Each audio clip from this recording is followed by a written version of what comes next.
Hello and welcome to Daybreak. I'm Snigdha. And I'm Rahil. And in this episode, we will dive into 3 standout stories from this week.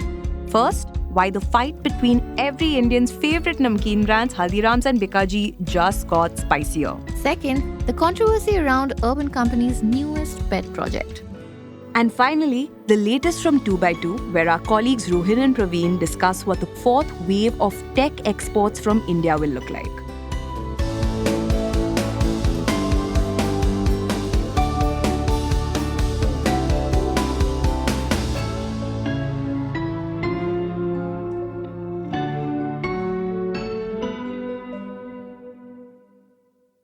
Last week, everyone's favorite bhujia brand, Haldiram's, reportedly sold a 10% stake to Singapore government-owned firm Temasek. The Ken's deputy editor Seetharaman Ji wrote about the stake sale in the latest edition of our newsletter on the Indian stock market, Long and Short. Now, you are probably wondering why a state-owned investment company in Singapore would be so interested in an Indian namkeen brand, and a family-run one at that. Fair question with a pretty straightforward answer. Haldiram's is not your average namkeen brand. It's one of India's most popular and most successful snack and sweets companies, which is why it was able to sell that 10% stake at a $10 billion valuation. And it wasn't just Temasek in the equation.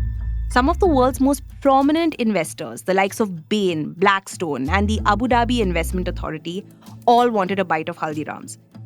The brand was getting a lot of attention, and not just from investors. In his newsletter, Seetha wrote how he couldn't recall any other stake sale being reported by the business media quite as extensively. In fact, one financial daily ran a particularly interesting report. It said that putting its money behind Haldiram's was a risky bet. Not because Temasek paid too much, but because of the growing army of health-conscious urban Indians that aren't reaching for family-sized packets of aloo bhujia at their neighborhood grocery stores anymore. But that's not something Temasek will be losing sleep over. And to understand why, look no further than Haldiram's biggest rival, Bikaji Foods. Within 2 years of the company going public in December 2022, its sales grew 40%. Its market value has more than doubled since the listing to 17,000 crore rupees. That's $2 billion. Now, with Temasek in its corner, Haldiram's will have a better shot at taking on Bikaji Foods. But before we get into that, let's talk about these two brands for a bit. Because this rivalry is like something straight out of a Bollywood movie. What if I told you the founder of Bikaji is actually the grandson of the man who founded Haldiram's in the 1930s? Yup, the Haldiram story began in the Bikaner area of Rajasthan when Ganga Bishan Agarwal founded the snack company. And then, 6 decades later, in 1993, his grandson, Shiv Ratan Agarwal, branched out to start his own brand. You guessed it, Bikaji. Now, unlike the rest of his family, Shiv Ratan was free to expand Bikaji as he saw fit. So today, Bikaji is sold in every single Indian state and union territory. Plus, it has quadrupled the retail stores serviced by its own distributors instead of brand-agnostic wholesalers in under 3 years. Meanwhile, up until quite recently, his 3 brothers carried the Haldiram's legacy forward through their own businesses based in New Delhi and Nagpur, while another cousin of theirs operated out of Kolkata. That was until 2023, when the Delhi and Nagpur businesses eventually merged. This combined entity is the one Temasek has bought into. And according to Seetha, the Haldiram's Temasek deal was the final trump card that could really chip away at the advantage Bikaji has had so far. For starters, this new company has sales of nearly 13,000 crore rupees in FY24, which is far higher than Bikaji's, which is just a little over 2,000 crore rupees. But the thing is, a gap in revenue is the least of Bikaji's concerns at the moment. Because now, as a single entity, Haldiram's will be able to use a single supply chain and much stronger distribution networks across multiple states. With Temasek's investment, Haldiram's likely to go all out with expansion.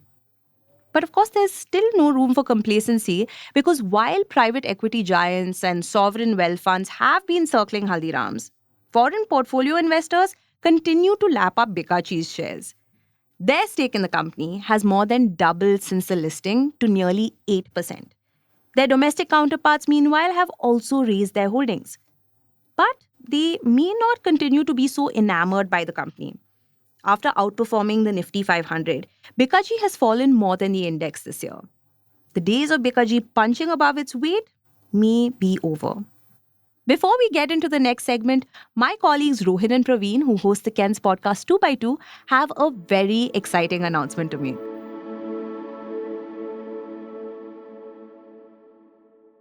Hi, this is Rohin Dharmakumar, one of the co-hosts of the Ken's 2 by 2 podcast. And this is Praveen Gopalkrishnan, the other host of 2 by 2 podcast. The Ken and we are doing our very first live subscriber event this coming Monday. That's 24th of March at the Bangalore International Center's auditorium. It's at 5 p.m. or you'd want to be there. Why, Praveen? Because we have two fantastic guests. We have Nitin Kamath, founder and CEO of Zerodha, and we have Deepak Shenoy, founder and CEO of Capital Mind. And we are here to discuss something very interesting. Something that nobody wants to talk about or imagine as a possibility or think is actually going to come to pass. What is it? It's about India's falling stock markets and what happens if this falling stock market continues for another 24 months.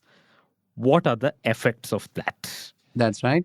The event is called Beyond the First Order because we want to look at what happens beyond merely just the numbers, right? If, sure, the stock market goes down, and most of us read about the effects of it, the first order effects of it in the newspapers or news websites each day. But we want to go beyond that. We want to see what are the second order effects, what are the third order effects, what happens if these markets continue to go down and stay down for the next 2 years. Yeah. And if you're a subscriber of the Ken, tickets for the event are priced at rupees 999. And if you're a non-subscriber, this might be a good time for you to get a subscription because tickets for you are going to be priced at 1999. And this is going to be the first of hopefully many, many events that we plan to do over the next. Not hopefully, for sure. I can tell you, for sure. For sure, events that we're going to do over the next several months and years. Thank you for your time. What do they say? Link is in the show notes.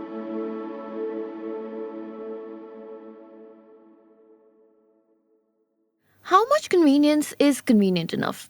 How far are we willing to go? And where do we draw a line? I'll tell you. As of now, there is no line. Because soon, you will be able to order a quote-unquote maid to come to your house within 15 minutes. She will do your cooking, your cleaning, scrubbing, nannying, everything that a regular domestic worker usually does in our homes. But at what price? You won't believe it. The introductory offer is 49 rupees an hour.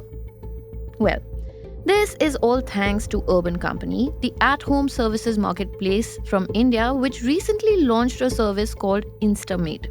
Right now, this is a pilot project that is running only in specific areas of Mumbai. Now, this name, InstaMaid, for obvious reasons, has created backlash, after which the company renamed the service to InstaHelp. But that does not change the fact that this does very much feel like the commodification of domestic workers who work in an unregulated environment and are subject to all kinds of exploitation. If you remember, the platform is the largest employer of women gig workers in the country. More than a third of Urban Company's workforce is made up of women. But Urban Company itself has been under the scanner and has been facing the ire of its service partners for quite a while now. You remember the episode that we had done on how the platform refuses to listen to the basic demands of its own women gig workers who offer in-home beauty and salon services.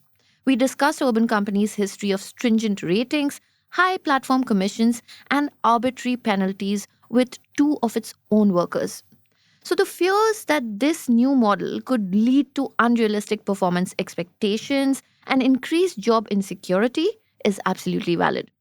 If you haven't come across that episode, I highly recommend that you give it a listen. I'll add it to the show notes of this one. The point that I'm trying to make is, how can we trust a company that has been already called out by thousands and thousands of its own workers to ethically pull off another new at-home service like this one? Keep in mind, most of these workers who will join will be women again. Caused widespread criticism, especially from gig worker unions. The Telangana Gig and Platform Workers Union labeled the service as blatant exploitation of domestic workers. It pointed out that speed should not come at the expense of dignity. Sheikh Salaluddin, the founder of the union and the National General Secretary of the Indian Federation of App Based Transport Workers, expressed his concerns that the service treats workers as disposable and it will end up pushing them into high pressure environments without properly thinking about their well being. Salaluddin, in fact, even went ahead and called the service modern day servitude that commodifies domestic workers under the quick commerce framework. Critics are now asking the government to intervene and impose regulations so that the workers get fair wages and social security. Meanwhile, Urban Company on its part has responded to the backlash on social media. The company said that its service partners will earn anything between 150 to 180 rupees per hour and will also receive benefits like free health, life, and accidental insurance. They mentioned that partners will now be able to work for at least 132 hours per month, which is equal to 22 days at 6 hours per day. Also, they will have assured earnings of at least 20,000 rupees per month. And Urban Company also said that the 49 rupees per hour pricing is a limited time offer. But you see why this controversy brings us back to the same issues with India's booming gig economy: fair wages and job security. If Urban Company wants to continue expanding its services, addressing these concerns is crucial to maintain trust and also to ensure the well-being of its own workforce. Do you have an opinion on this? I would love to hear from you. So please send us a voice note or a text on WhatsApp at 89711 08379. I'll repeat that again, 89711 08379. And now, on to the next segment. Stay tuned.